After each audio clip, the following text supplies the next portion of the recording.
Hi ನಮಸ್ತೆ. ಎಲ್ಲರೂ ಹೇಗಿದ್ದೀರಾ? ಐ ಹೋಪ್ ನೀವೆಲ್ಲರೂ ಆರಾಮಾಗಿದ್ದೀರಾ ಅಂತ ಅಂದ್ಕೊಳ್ತಾ ಇವತ್ತಿನ ವಿಡಿಯೋ ಶುರು ಮಾಡ್ತಾ ಇದ್ದೀನಿ. ಇವತ್ತಿನ ವಿಡಿಯೋದಲ್ಲಿ ಗೋಧಿ ಕಡಿ ಅಥವಾ ಗೋಧಿ ನುಚ್ಚು ಇದರ ಪಾಯಸ ಹೇಗೆ ಮಾಡೋದು ಅಂತ ತೋರಿಸ್ತಾ ಇದ್ದೀನಿ.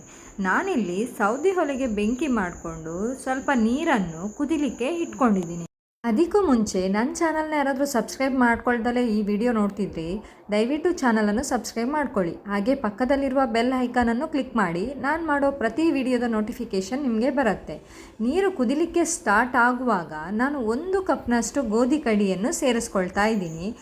ಗೋಧಿ ಕಡಿಯನ್ನು ನೀರಿಗೆ ಸೇರಿಸ್ಕೊಂಡು ಕೂಡಲೇ ಚೆನ್ನಾಗಿ ಒಮ್ಮೆ ಮಿಕ್ಸ್ ಮಾಡ್ಕೋಬೇಕಾಗತ್ತೆ. ಇಲ್ಲದಿದ್ದರೆ ಗೋಧಿ ಬೇಯುವಾಗ ಗಂಟುಗಳಾಗಿ ಬರುತ್ತೆ. ಆದ್ದರಿಂದ ಚೆನ್ನಾಗಿ ಮಿಕ್ಸ್ ಮಾಡ್ಕೋಬೇಕು. ಗೋಧಿ ಬೇಯುವಷ್ಟರಲ್ಲಿ ನಾವಿಲ್ಲಿ ಕಾಯಿ ಹಾಲು ತಯಾರು ಮಾಡ್ಕೊಳ್ಳೋಣ. ನಾನಿಲ್ಲಿ 1 ತೆಂಗಿನಕಾಯಿಯನ್ನು ತುರಿದಿಟ್ಕೊಳ್ತಾ ಇದ್ದೀನಿ.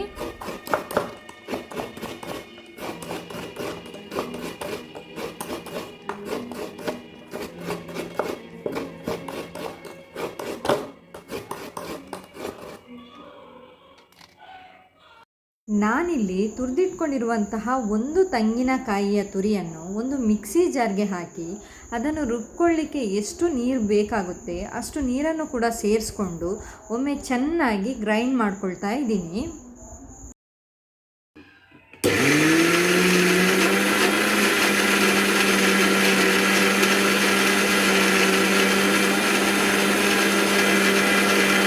ನಾನೀಗ ರುಬ್ಬಿಟ್ಕೊಂಡಿರುವಂತಹ ಕಾಯಿ ತುರಿಯನ್ನು ಒಂದು ಪಾತ್ರೆ ತಗೊಂಡು ಅದರ ಮೇಲೆ ಒಂದು ಬಿಳಿ ಬಟ್ಟೆ, ನೀವು ಬೇಕಾದರೆ ಬೇರೆ ಬಟ್ಟೆ ಕೂಡ ಯೂಸ್ ಮಾಡ್ಕೋಬೋದು, ಸ್ವಲ್ಪ ತೆಳುವಾಗಿರುವ ಬಟ್ಟೆ ಇದ್ದರೆ ತುಂಬಾ ಒಳ್ಳೆಯದು.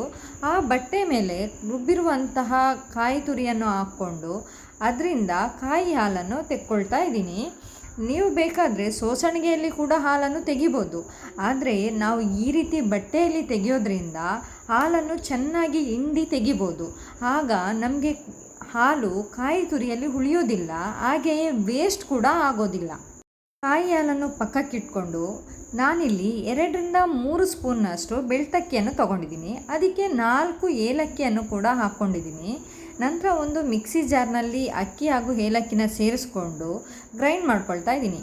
ನೀವು ನೀರು ಕೂಡ ಹಾಕ್ಕೊಂಡು ಗ್ರೈಂಡ್ ಮಾಡ್ಕೋಬೋದು, ಆದರೆ ನಾನಿಲ್ಲಿ ಹಾಗೆಯೇ ಡ್ರೈ ಆಗಿ ಗ್ರೈಂಡ್ ಮಾಡ್ಕೊಂಡಿದ್ದೀನಿ. ಈಗ ನೋಡ್ತಾ ಇದ್ದೀರಾ, ಗೋಧಿ ತುಂಬಾ ಚೆನ್ನಾಗಿ ಬೆಂದಿದೆ ನೋಡಿ. ಇಷ್ಟು ಸ್ಮೂತಾಗಿ ಬೆಂದರೆ ಸಾಕಾಗತ್ತೆ.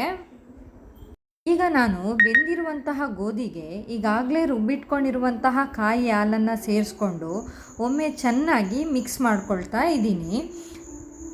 ಒಮ್ಮೆ ಚೆನ್ನಾಗಿ ಮಿಕ್ಸ್ ಆದ ನಂತರ ನಾವಿಲ್ಲಿ ಪುಡಿ ಮಾಡ್ಕೊಂಡಿರುವಂತಹ ಅಕ್ಕಿ ತುರಿಯನ್ನು ಕೂಡ ಹಾಕ್ಕೊಂಡು ಮಿಕ್ಸ್ ಮಾಡ್ಕೊಳ್ತಾ ಇದ್ದೀನಿ. ಈಗ ನಾವು ಸ್ವಲ್ಪ ಜೋಪಾನವಾಗಿ ಮಿಕ್ಸ್ ಮಾಡ್ಕೋಬೇಕು, ಇಲ್ಲ ಅಂದರೆ ನಾವು ಹಾಕಿರುವಂತಹ ಅಕ್ಕಿ ಪುಡಿ ಅಲ್ಲಿ ಗಂಟು ರೀತಿ ಆಗುತ್ತೆ. ಆದ್ದರಿಂದ ಚೆನ್ನಾಗಿ ಮಿಕ್ಸ್ ಮಾಡ್ಕೋಬೇಕಾಗತ್ತೆ. ನಂತರ ನಾನಿಲ್ಲಿ ಯಾವ ಕಪ್ನಲ್ಲಿ ಗೋಧಿ ಕಡಿನ ತೊಗೊಂಡಿದ್ದೆ ಸೇಮ್ ಅದೇ ಕಪ್ನಲ್ಲಿ 1 ಕಪ್ನಷ್ಟು ಬೆಲ್ಲನ ಕೂಡ ಸೇರಿಸ್ಕೊಳ್ತಾ ಇದ್ದೀನಿ. ನಿಮಗೆ ಸ್ವಲ್ಪ ಸ್ವೀಟ್ ಜಾಸ್ತಿ ಬೇಕು ಅಂತ ಅನಿಸಿದರೆ ಸ್ವಲ್ಪ ಜಾಸ್ತಿ ಕೂಡ ಯೂಸ್ ಮಾಡ್ಕೋಬೋದು. ನಂತರ ರುಚಿಗೆ ಸ್ವಲ್ಪವೇ ಸ್ವಲ್ಪ ಉಪ್ಪನ್ನು ಹಾಕ್ತಾ ಇದ್ದೀನಿ. ನಾವು ಯಾವುದೇ ತಿಂಡಿ ಮಾಡಲಿ ಅದರಲ್ಲಿ ಉಪ್ಪಿಲ್ಲ ಅಂದರೆ ನಮ್ಮ ತಿಂಡಿ ರುಚಿ ಆಗೋದೇ ಇಲ್ಲ. ಹಾಗಾಗಿ ಸ್ವಲ್ಪ ನಾನು ಉಪ್ಪನ್ನು ಬಳಸಿದ್ದೀನಿ. ಪಾಯಸ ಕುದಿಯುವಷ್ಟರಲ್ಲಿ ನಾನು ಗೋಡಂಬಿ ದ್ರಾಕ್ಷಿಯನ್ನು ಹುರ್ಕೊಳ್ತಾ ಇದ್ದೀನಿ. ನಾನಿಲ್ಲಿ ಒಂದು ಬಾಣಲಿನ ಇಟ್ಕೊಂಡು ಅದಕ್ಕೆ 2ರಿಂದ 3 ಸ್ಪೂನ್ನಷ್ಟು ನಂದಿನಿ ತುಪ್ಪವನ್ನು ಹಾಕ್ಕೊಳ್ತಾ ಇದ್ದೀನಿ. ತುಪ್ಪ ಸ್ವಲ್ಪ ಬಿಸಿಯಾದ ನಂತರ ಸ್ವಲ್ಪ ಗೋಡಂಬಿ ಹಾಗೂ ದ್ರಾಕ್ಷಿನ ಹಾಕ್ಕೊಂಡು ಚೆನ್ನಾಗಿ ಹುರ್ಕೊಳ್ತಾ ಇದ್ದೀನಿ. ತುಪ್ಪದಲ್ಲಿ ಫ್ರೈ ಮಾಡ್ಕೊಂಡಿರುವಂತಹ ಗೋಡಂಬಿ ದ್ರಾಕ್ಷಿಯನ್ನು ಕುದಿತಿರುವ ಪಾಯಸಕ್ಕೆ ಹಾಕ್ಕೊಂಡು ಒಮ್ಮೆ ಚೆನ್ನಾಗಿ ಮಿಕ್ಸ್ ಮಾಡಿಕೊಂಡ್ರೆ ಬಿಸಿಯಾದ ಹಾಗೂ ರುಚಿಕರವಾದ ಗೋಧಿ ಕಡಿ ಪಾಯಸ ಸವಿಯಲು ಸಿದ್ಧ. ಇವತ್ತಿನ ವಿಡಿಯೋ ನಿಮಗೆಲ್ಲರಿಗೂ ಇಷ್ಟ ಆಗಿದೆ ಅಂತ ಅಂದ್ಕೊಳ್ತಾ ಇದ್ದೀನಿ. ಇಷ್ಟ ಆಗಿದ್ದರೆ ಲೈಕ್ ಮಾಡಿ, ಶೇರ್ ಮಾಡಿ ಹಾಗೂ ನಮ್ಮ ಚಾನಲನ್ನು ಸಬ್ಸ್ಕ್ರೈಬ್ ಮಾಡೋದನ್ನು ಮರಿಬೇಡಿ.